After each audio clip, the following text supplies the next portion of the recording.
Please go ahead.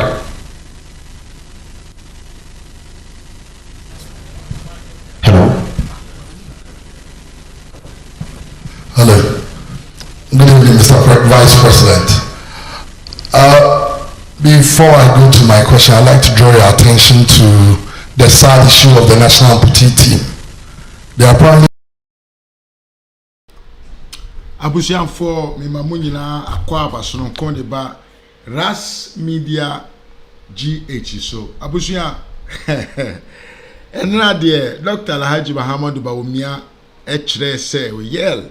When we talk about governance, leadership, it is about solutions to lead to solve problems. And then Dr. Alhaji Bawumia and the media in the GH jurisdiction, Ekoshiae, say, ye kototo, ye huano na sabio, and some Hagana for, or more edia to the vice president, yanim, the echo ye, the uncle ye, the obe to me, ye, kwanga befaswa. Obe solve problems binuma ewo mainum. Na we no na sabio.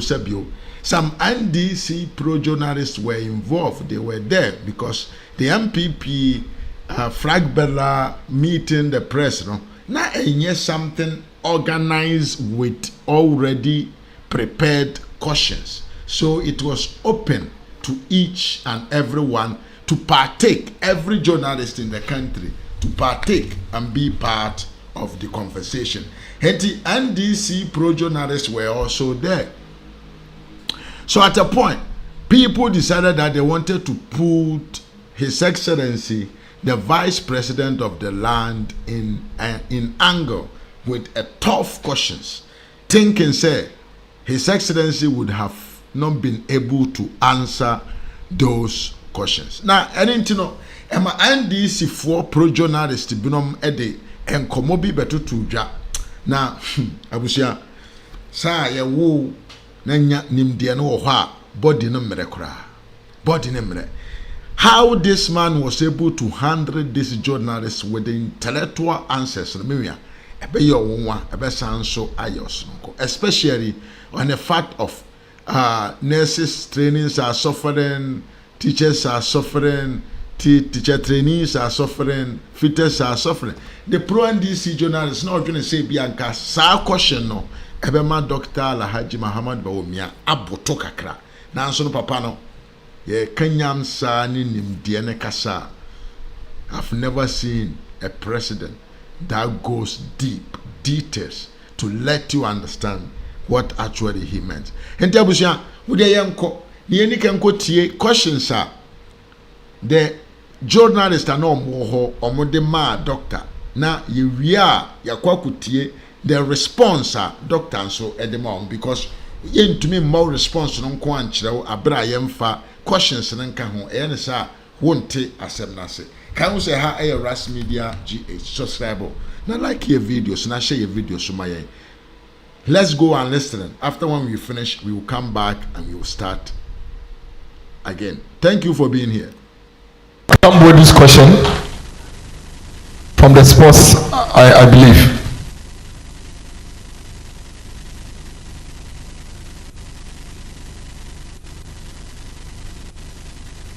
Please go ahead.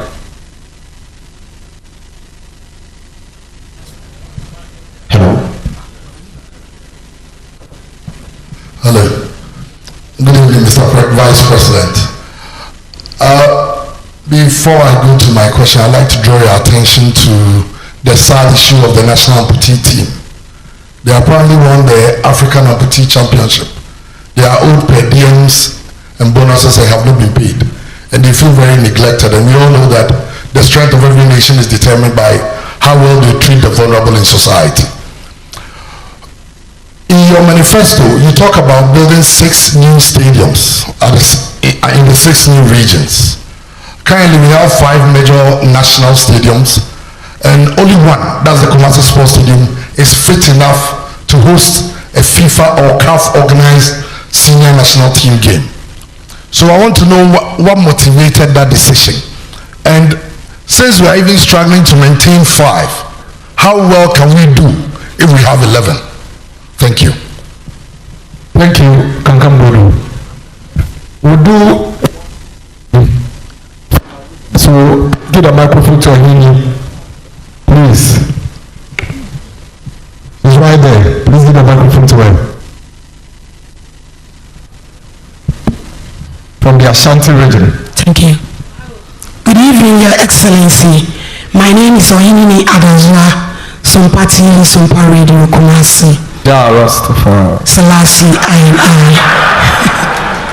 In your manifesto, page 24C, you did mention something about flat rate.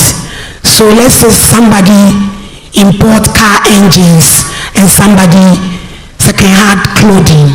Are they going to pay the same amount? I think we need better and feeder particulars. Thank you. Thank you very much. Thank you, Ohini. So, that's it, Ohini.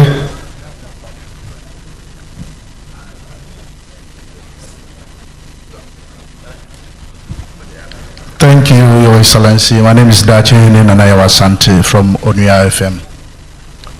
Your Excellency, respectfully, there is a saying that we should cry our own cry. You made a promise to teachers that you give them the opportunity of having cars. We know our minimum wage and where it stands, and the tripartite committee view it to 18.44 cities. The standard of living in Ghana is going high. Your Excellency, what will you do for 90% of people who are seated here today to carry your message on? They are journalists. Thank you. So what's your question? For what would you do for the journalist? Is that the question? Okay. Otek. Mr. Boesiako from Otek, Ashanti. Please let's hear Mr. Boesiako from Ashanti. Yes.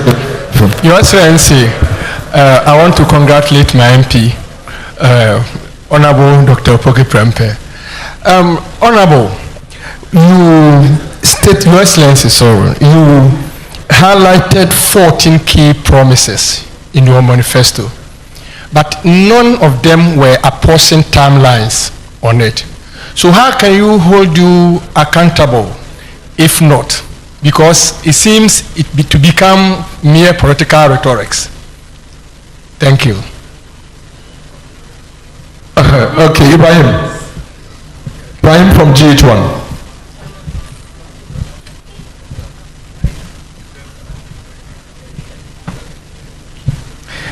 Thank you very much, GH1. Your Excellency. My name is Ibrahim Al-Hassan, GH1 TV, Star FM. Your Excellency, of course, forgive me for taking you back in 2016 when we were on the campaign trail. You had this declaration, and it's a very famous one. Parents are suffering, students are suffering, traders are suffering, pensioners are suffering, drivers are suffering, contractors are suffering, civil servants are suffering, farmers are suffering, fishermen are suffering, men are suffering, women are suffering, children are suffering, and Ghanaians as a whole are suffering. May I know the status of suffering of these individuals today?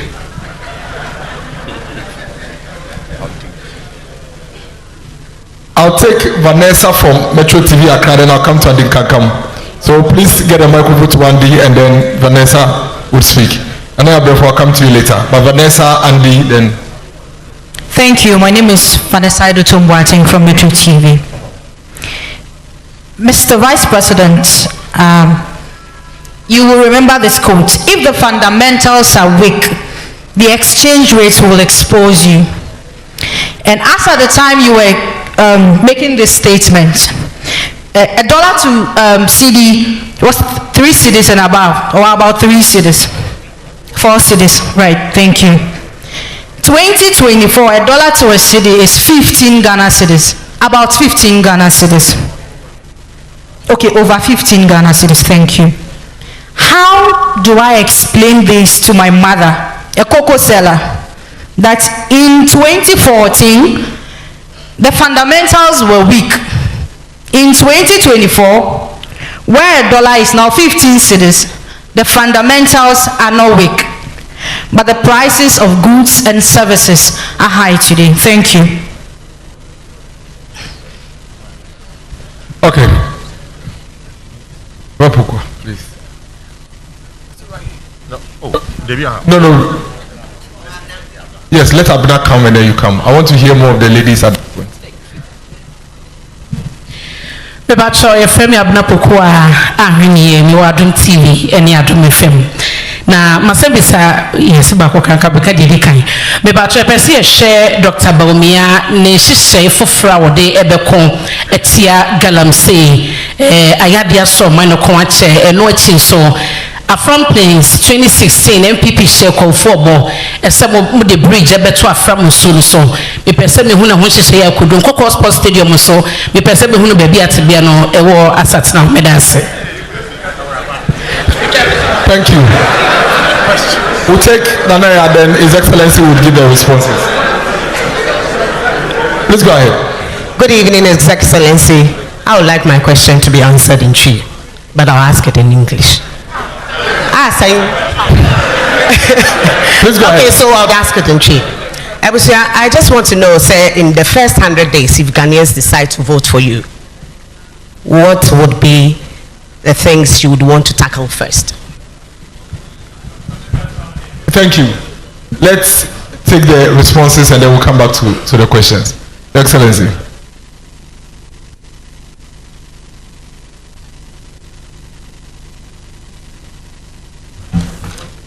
Thank you very much. I think the first question is looking at the national amputee team who are owed some allowances. So I'll talk to the sports minister here to get the facts on the issue, and if that is the case, I will try to expedite their payment.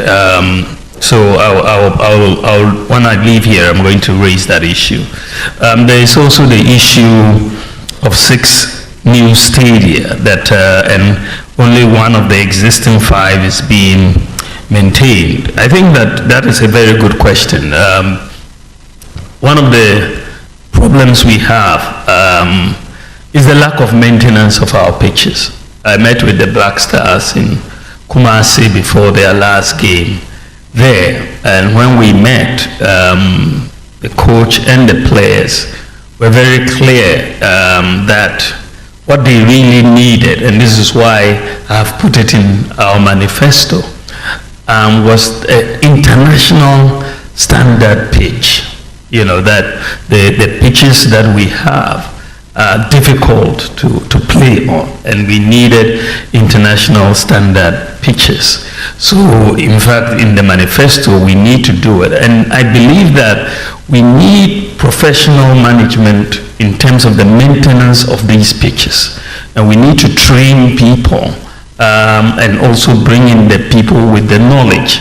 And so we are going to do that, because we just build the pitches and there's very little maintenance of the pitches and the management of the pitches. So I think this is going to be one of the things that we're going to do. The building of the 5 other stadia, as I said, you know, we've made that commitment actually as far back as 2019. That with all these new regions that are coming on board, we will have to build stadia for them to encourage sports. And I believe that we've done quite a few already in terms of the multi-purpose sports stadia. We are doing 10, we've completed 6, 4 are almost done, and we are going to do another 5. So, I mean, the record is there that we've done 10. I think that we can do another 5 without much of a problem. Then the question came on the flat rate and whether second-hand clothing and spare parts will be paying the same rate. No, I think that the categories will be different. And with the flat rate, what we want to do is to bring a lot more predictability in import duty payment. At the moment, there isn't predictability, and there's a lot of discretion that seems to come in from time to time. And so what we are saying is that we're going to bring in a flat rate in cities. So if you're bringing in spare parts, and there's a 40-foot container of spare parts, you will know exactly what the duty is for the spare parts, say 20,000 cedis or 15,000 cedis or 30,000 cedis. It's a flat rate. So when the 40-foot container arrives of the spare parts, then you know you'll pay 40,000. If you're bringing in second-hand clothing, and that is attracting 20,000 cedis duty, you will know beforehand that it will come. It's not that it will arrive and then the price will change, because they will say the exchange rate has changed, so you pay more. But it will be a flat rate. So there's not going to be any confusion. Chicken will attract a different rate from, spare parts will attract a different rate from rice, will attract a different rate from second-hand clothing. But you will know beforehand, before the goods before you import the goods, they will all be published. And so that we get away from these under invoicing and misclassification issues. These are really hampering revenue collection. Many importers invest time in misclassifying. They'll bring in chicken and they'll say it is fish or something. But the misclassification and so on, we will have to deal with that. Then the issue about cars for teachers and what we want to do for journalists and all of that. I really believe that one of the major problems, and we address this in the manifesto, that hampers workers and livelihoods in our country is the fact that we operate a cash-based system. Unlike in the advanced world where they operate a credit-based system. So in ab initio, life is much harder if you are a teacher in Ghana versus if you're a teacher in the US or the UK. Even if you are paid the same amount every month, the teacher in the UK will consume probably 5 to 6 times more goods than you in Ghana. Why? Because they are able to obtain credit and pay over time. And so, but we in Ghana here, we have to accumulate cash for whatever we want to buy. If you want to buy a car and the car is costing 100,000 or 150,000, you have to look for 150,000 to pay for the car. But if you were in the UK, you'll probably be paying 1,000 every month to pay for the car, or much less. But so your salary goes along a much longer way. So one of the things that we are bringing in as far as our manifesto is concerned is to move Ghana from a cash-based system to a credit-based system. It's very, very important, because the reason why the credit-based system works in the advanced countries, because they are able to compute credit scores for everybody. Credit scoring is key to a credit-based system, because it then assesses the risk of any borrower in terms of borrowing money for a fridge or a car or a TV or whatever. So the credit scoring becomes very key. 14 years ago, I wrote a book on monetary policy and financial sector reform in Africa. This was in 2010. And in this book, I was making the case for why Ghana and Africa generally, we needed to move towards the credit-based systems. And the reason why is to really bring down the stress on living in our system. The reason why they are able to do what the credit system in the advanced countries is because the databases exist for the computation of the credit scores. So the unique, what you need, a unique identity that exists, address, it exists, financial inclusion, a bank account where you can, it exists. So when we came into office, I was very clear in my mind where we wanted Ghana to go.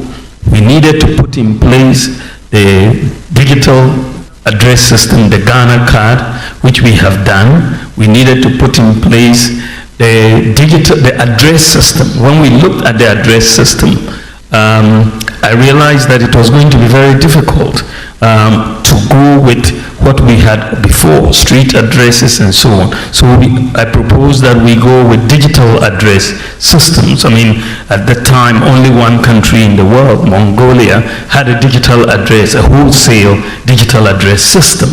Only one country in the world. But I said, look, Ghana should move in that direction because we can leverage on GPS technology and have a digital address system.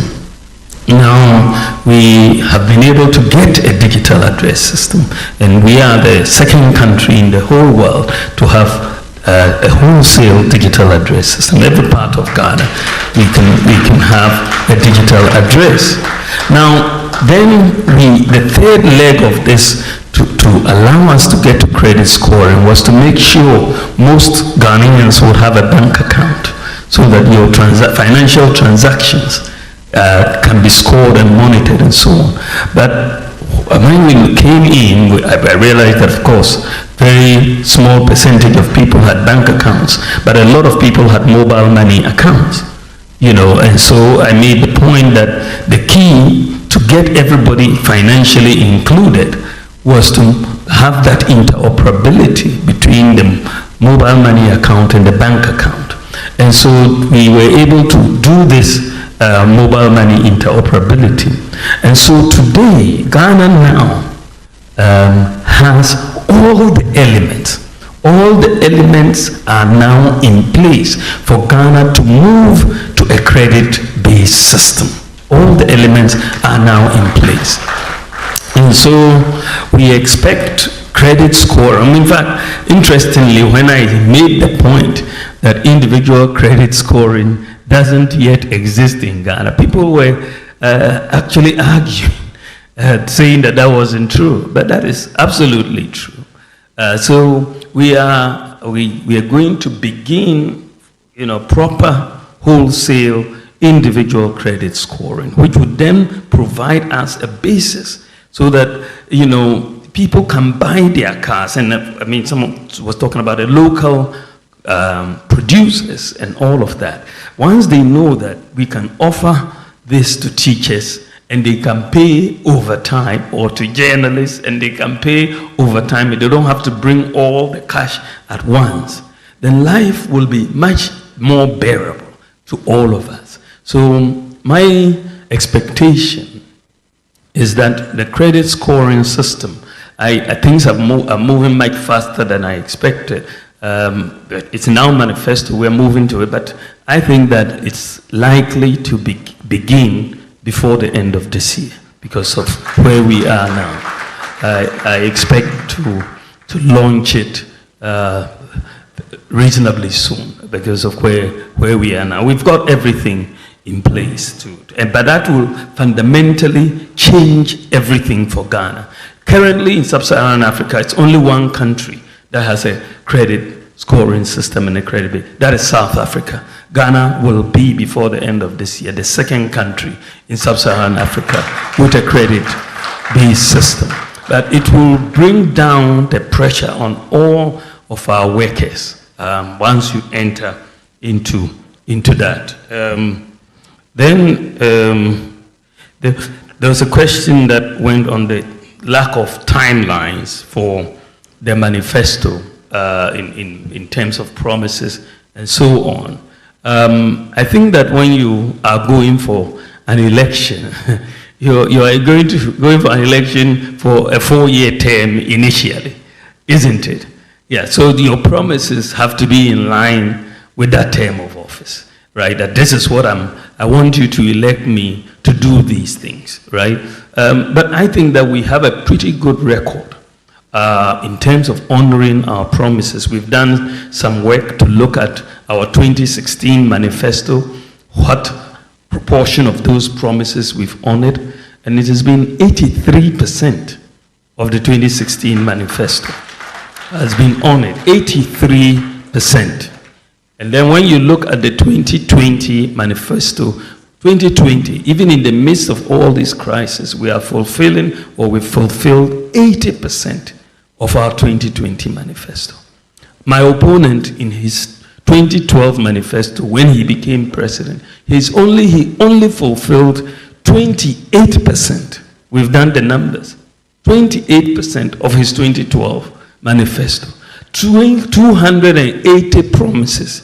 He didn't fulfill 203 of the 280 promises. He only fulfilled 28% of his promises. So I think that we have a better record as far as fulfilling promises. And when I put something down, I usually have a good idea how I'm going to get it done.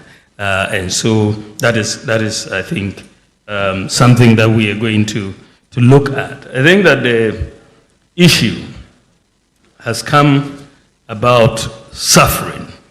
And I remember very well, my statements. Teachers are suffering, and doctors are suffering, and journalists are suffering. And everybody is suffering in 2016, which was the case actually, in that regard. But I think that we've moved on significantly since 2016, and we can point to a few things that we have, because at the end of the day, you reduce suffering broadly by creating jobs so that you give people something to do, or you bring in some social interventions to ameliorate the problems, the hardships that are there. So you need to look at what we have done. We've created at least 2.1 million jobs. Per capita income in CD terms has gone up almost more threefold. In dollar terms, per capita income from 2016 has gone up from 1,978 to 2,436. So GDP has gone up, per capita income has also gone up. As I said, we've kept all public sector workers employed. We didn't lay off anyone during the COVID, and we have done that, and we've kept the lights on. We suffered so much from doomsday. Everybody was suffering from doomsday, but we have kept the lights on for 8 years. Teacher trainees were suffering. We've restored their teacher trainee allowances.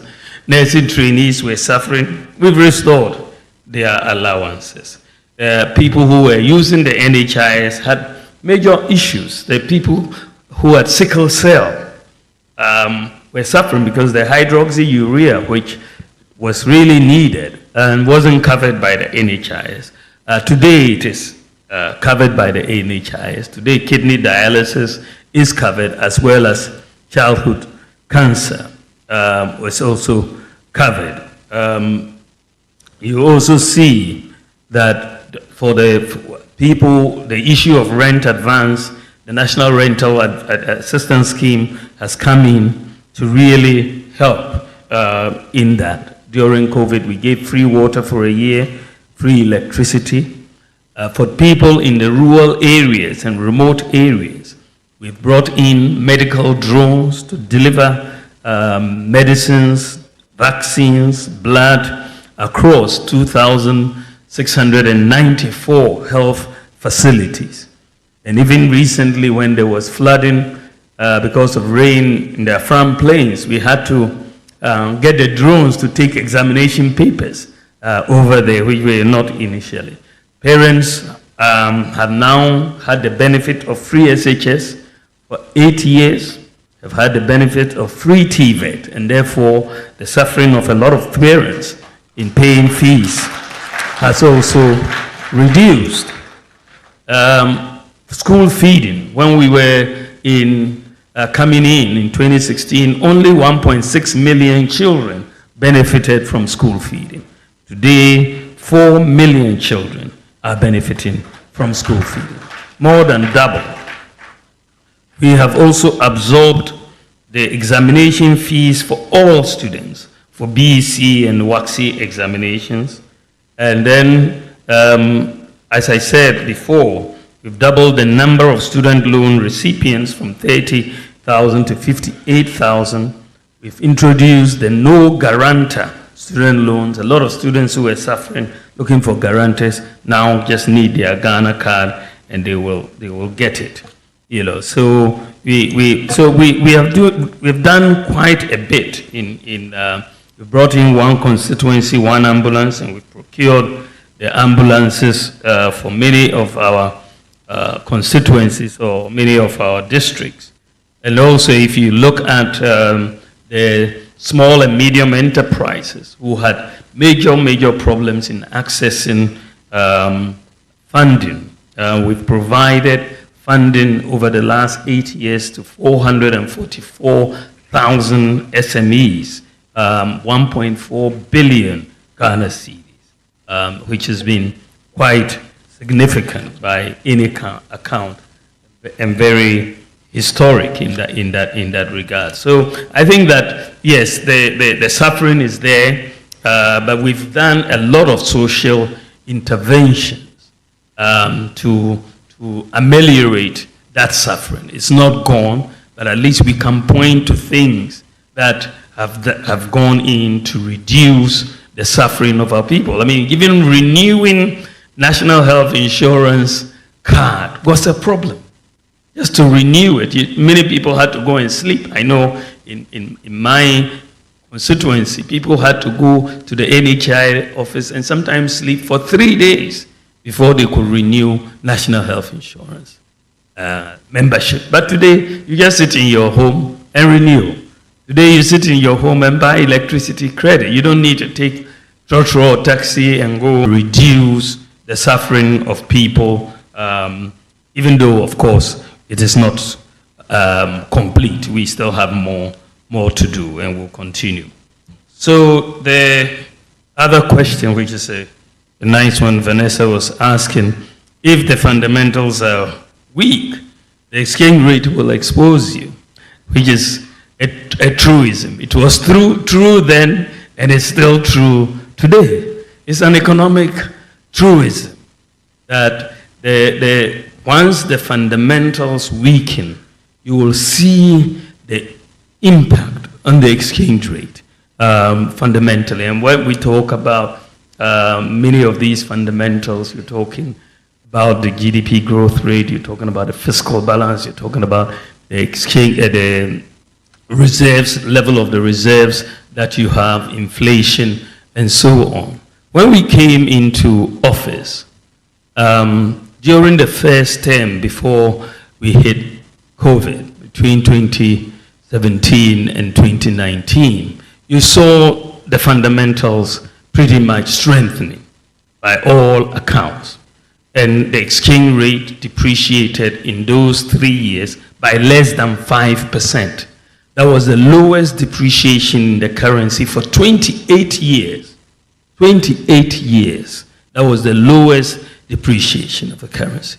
I think we went up, even after COVID, we didn't get that high a depreciation. But the biggest shock for the economy came in 2022. All hell was breaking loose in 2022. Inflation, 54%, as at November 2022. Exchange rate had depreciated at 54%. And of course, you could look at the fundamentals were in trouble at that time. You saw the fiscal deficit going up, you saw inflation going up, growth declining. And so for me, it wasn't surprising, even though it was shocking, the extent to which the exchange rate went. So the point that we are making is that once the fundamentals weaken, you will get it shown in the exchange rate. And this is why we have seen that recently, even though we're depreciating in November at 54%, this year the depreciation has been 18.6% so far, right? We're looking at about 18.6%. So you're looking at a situation this year. Why is the depreciation lower? Because the fundamentals have strengthened. The fiscal deficit is under 5%. We are running a primary surplus. Growth has gone up first quarter to 4.7%, higher than projected. The reserves are increasing, and the gold for oil program is helping. So as the fundamentals and inflation today is around 20%. So there's been a strengthening of the fundamentals, and you've also seen more relative exchange rate stability. In all of this, and I want you to take this away. When I looked at what was happening in 2022, the 54% depreciation of the cedi, it was very scary. In fact, in 2022, this economy was on the verge of collapse, because you saw our reserves declining very steeply. The exchange rate was blowing up, inflation was up, and my worry at that time, frankly, was that I could see this country moving towards Sri Lanka. Sri Lanka was what was clearly in my mind at that time, because you saw protests in Sri Lanka. They had no fuel. Doomsaw was there. And when you saw the way our reserves were moving in 2022, we were heading right in that direction, that we're going to get queues on the street. We couldn't buy fuel. We couldn't pay for so many things. And it was in that context that I came up with two policies.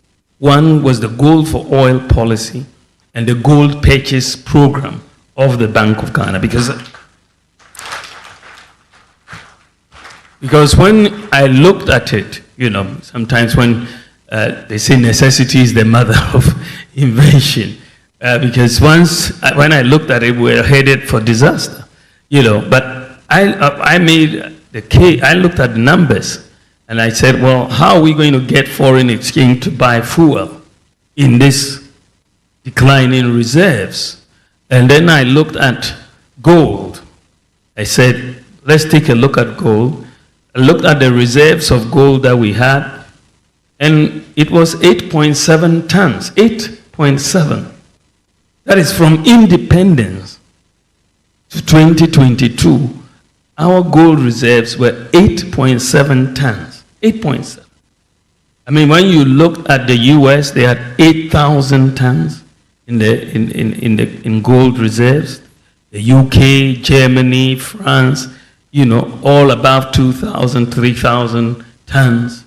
And Ghana, the largest gold producer in Africa, had 8.7 tons. So I said, this is something that we need to change. And so Ghana needs to start, because the thing about gold for us is that we don't have to export anything to get gold. If we have cedis, we'll buy gold right here locally. So we can use our cedis to buy gold without needing to export cocoa or oil or diamonds or timber. We just buy the gold locally. That is what we have that many countries don't have. It's just something that many countries don't have that opportunity to do so. So I then came up with the idea that let's do instead of, since we don't have forex at the bank to pay for oil, let's use gold. And therefore, we went into this gold for oil and gold purchase program for reserves.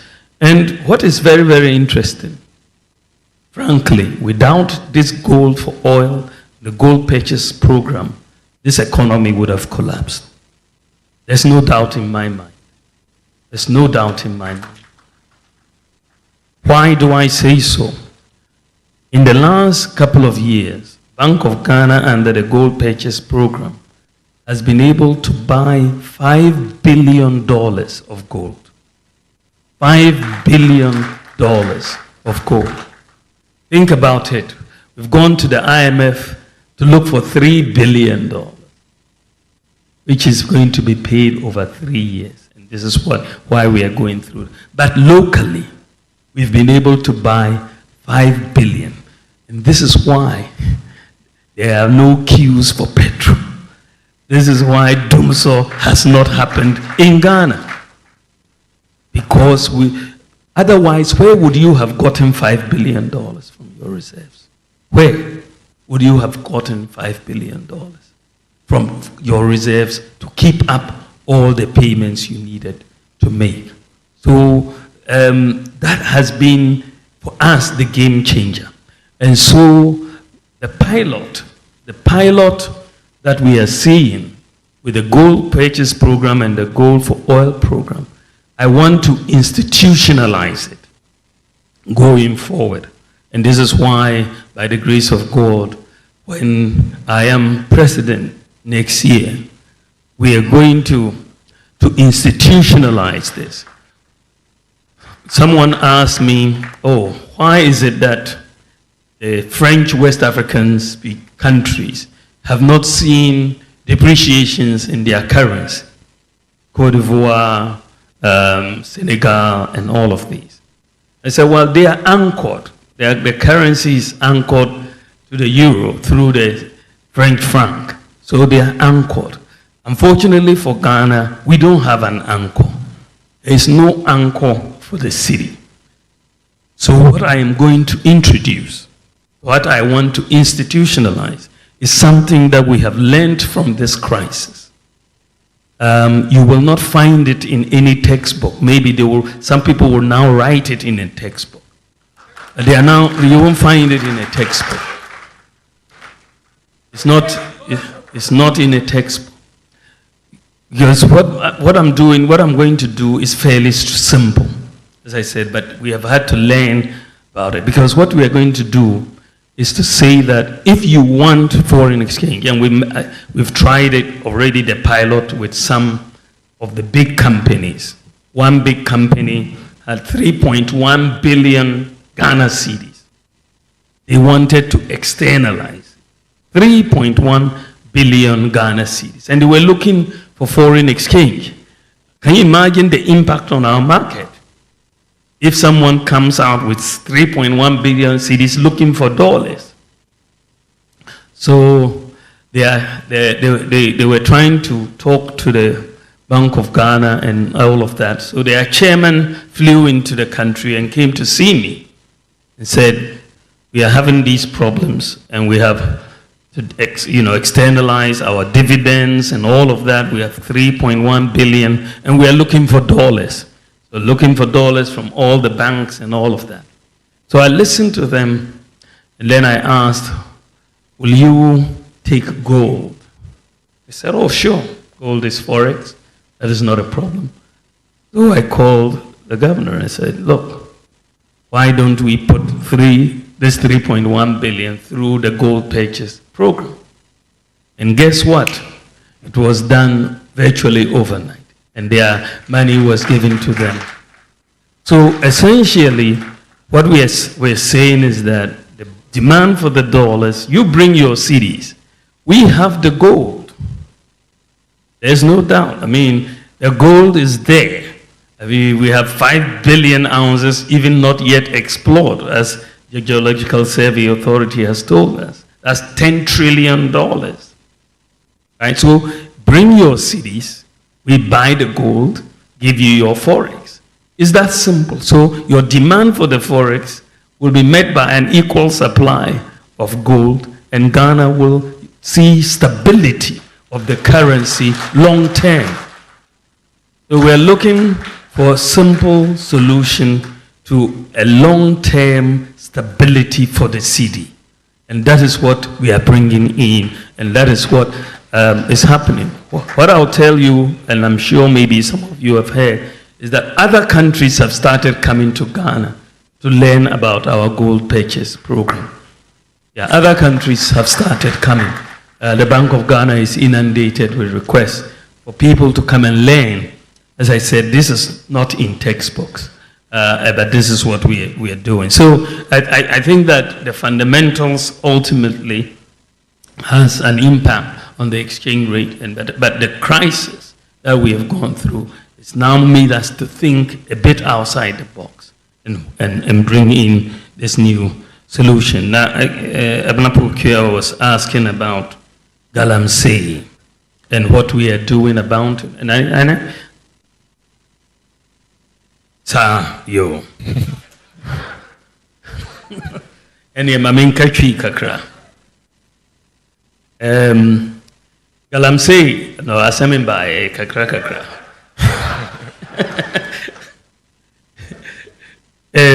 Your pesa yasasa and she share a war your mining sector. Say Galamsey for ni permit licenses yadi mo ye be sisa san she share no ye be ye na easy mrepa ma obia oye Galamsey ene obenya mining license odebi ejuma. So yedi some ranaba district committees, traditional leaders through the Minerals Commission umubenya licenses umube register ne Ghana card. Then yebe community mining schemes, Geological Survey Authority be hwehwe umu survey no na umu hu say ahana gold no wo ahana gold no ene say de umu to gold no trial and error.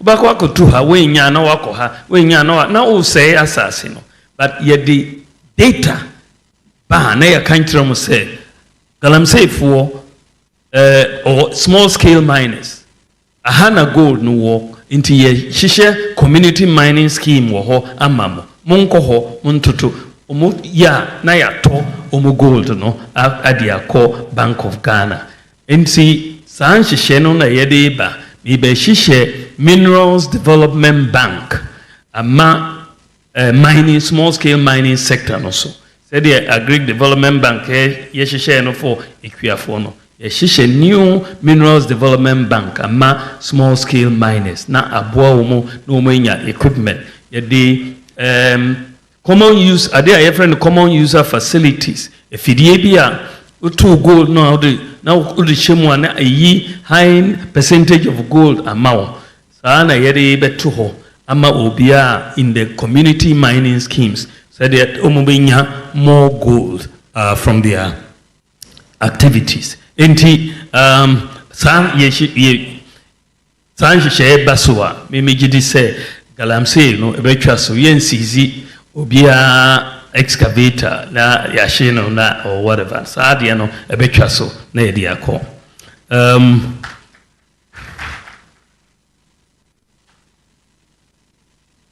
I heard about Afram Plains and then Koko. I don't know. I'm missing the Afram Plains question. The bridge. Yeah. Yes, the bridge.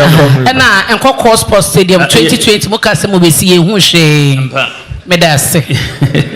Yes. So the Afram Plains Bridge, I think, is one of the bridges that we are working under with the Korean facility. It's one of the projects that we've presented to be done under the Korean facility. When we say the Koreans have given us a grant and a concessional loan of $2 billion, and we've had to take a number of projects to them for funding.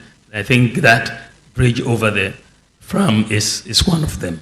And then the Nkoko Sports Stadium, I have to follow up with the minister on that one. I can't give you a direct answer on that.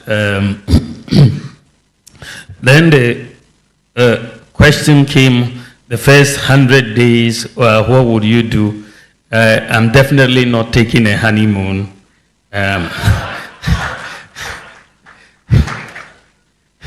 We are going to get straight to work to put things in place. I think that for me, the focus is on jobs.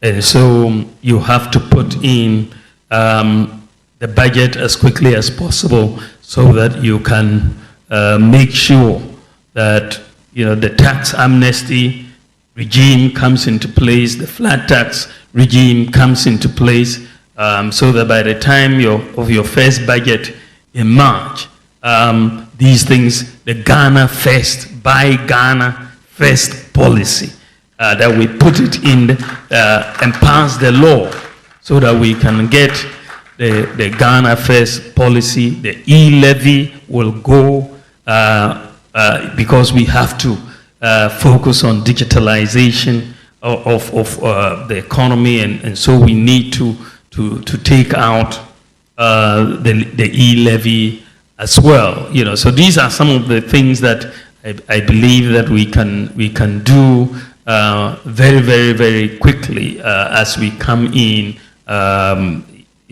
within the first 100 days. But I think that we are going to be very, very hard at work to look at things that get business moving. The tariff structure for the businesses, commercial versus residential, we have to look at it. The flat rate regime has to come in immediately. Those things that will get business moving very quickly to create the jobs are the things that we are going to do immediately so that we are serious about business and serious about job creation. Thank you very much. Thank you.